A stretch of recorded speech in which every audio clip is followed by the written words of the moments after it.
Cam, Jansen, and the Mystery of the Dinosaur Bones, Chapter 6. The streets were crowded with cars. It was after 4 o'clock and many people were driving home from work. Cam stayed on the right-hand side of the street. Eric rode behind her. The milk truck was already a block ahead. Cam and Eric pedaled hard to catch up. As Cam pedaled, her bicycle made a loud clicking sound. The kickstand was loose and one of the pedals hit it as it went around. The milk truck made a right turn onto a side street, but before Cam and Eric could reach the corner, Cam had to stop. The loose kickstand was in the way. It was impossible for Cam to pedal. Eric got off his bicycle too. He pushed the kickstand on Cam's bicycle back into place. Cam said, "Thank you." "You really need a new one," Eric told her. Cam and Eric got on their bicycles again. When they reached the corner, they signaled and turned.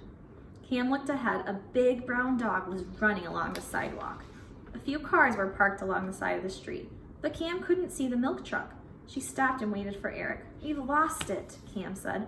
"Maybe not. I think I see a truck parked in the driveway of one of the houses on the next block. Maybe it's the milk truck."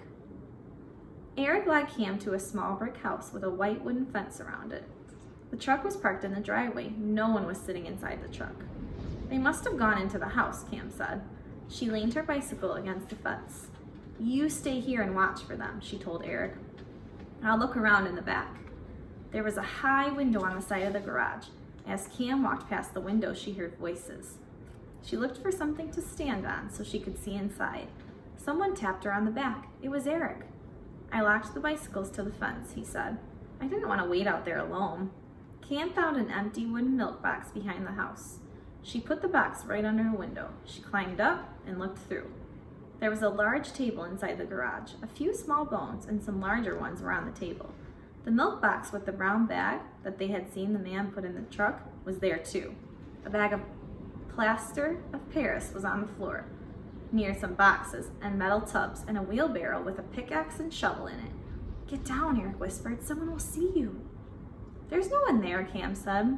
"But there is an open door. Maybe it leads into the house. I bet that's where they went." Eric climbed up on the box. "Look," Eric said, "the 3 missing bones are on that table." Eric got off the box. He pulled on Cam's sleeve. "Get down," he said. "Let's go back now." Cam didn't move. She kept looking through the window. "We can call the museum," Eric said. "We can tell them that we found their missing dinosaur bones." "Someone is coming through the door," Cam said. "It's the milkman." Eric quickly climbed onto the box. Cam and Eric watched the milkman take the brown bag out of the box. The bag was tied with a string.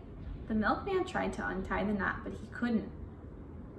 "Why did he tie it so tight?"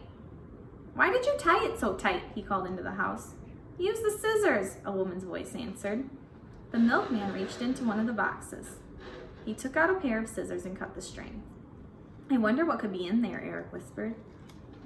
"It can't be a bone from the Coelophysis," Cam said quietly. "It's too big." The milkman tore open the side of the bag. There was something large and white inside.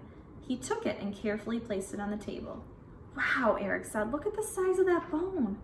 "It must be from the Brachiosaurus," Cam said, "the one they were fixing in the museum." The milkman took out a ruler and measured the bone. He took a pad and pencil from his pocket and wrote on the pad. Then he looked at the bag of plaster of Paris. "We need more plaster," he called into the house. "Then let's go get it," the woman said. The milkman walked through the open door and into the house. "They'll probably use the plaster of Paris to make a copy of the bone," Cam said. "They'll take the copy to the museum tomorrow and leave it there in place of the real one." "But how do they get in and out of the museum?" Eric asked. "And why do they want the bones?" Cam added. Cam and Eric stopped talking. They heard the front door of the house open, then slam shut. After a few minutes, Cam whispered, "I didn't hear the truck drive away, but they should be gone by now. Let's take a look." Cam walked quietly. Eric followed her. Cam peeked out past the edge of the garage wall. She saw the truck was still in the driveway, and she saw something else. "Our bicycles," Cam said. "What if they see them?" The end.